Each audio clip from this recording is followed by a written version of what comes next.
Haynes holds steady for Sussex in Manchester.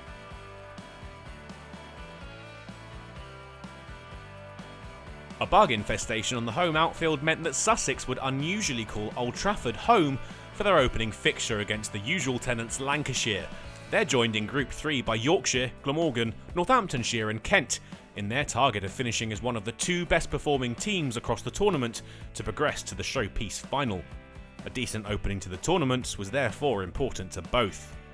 Lancashire were already well on top with the score 6-2 when Luke Wood came into the attack. Tom Clark pulled Wood straight into the waiting hands of Danny Lamb in the deep. Tom Haynes was still there though, as he had been from the start, and began to cut loose, boundaries all around the ground. This flashing drive took his side to 40-3.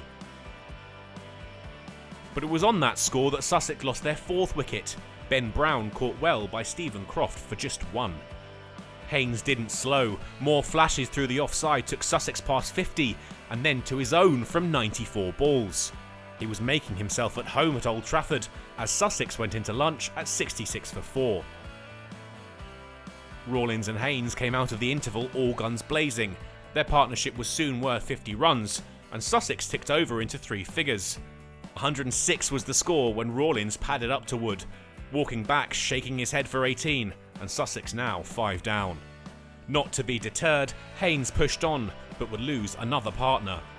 Danny Lamb found George Garton's outside edge, and Jennings did well to dive across and take the catch at first slip.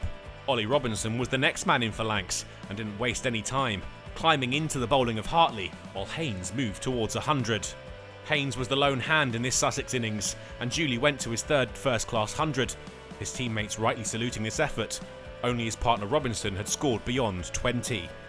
And at the tea break, Haynes was still there on 122, while Robinson was starting to find his feet. He was unbeaten on 32, Sussex 194 for 6. Haynes and Robinson ploughed on after tea. Lancashire's bowlers were unable to find a way to separate the damaging partnership. Robinson was playing support act to Haynes' impressive knock, but he too had a moment to celebrate. 50 runs brought up with a single. Haynes wasn't sharing the spotlight for very long though. Mahmood was dispatched for 4 runs through the leg side to take him to a well-deserved and well-made 150. But the partnership came to an end when Robinson was nicked off by Mahmood for 59.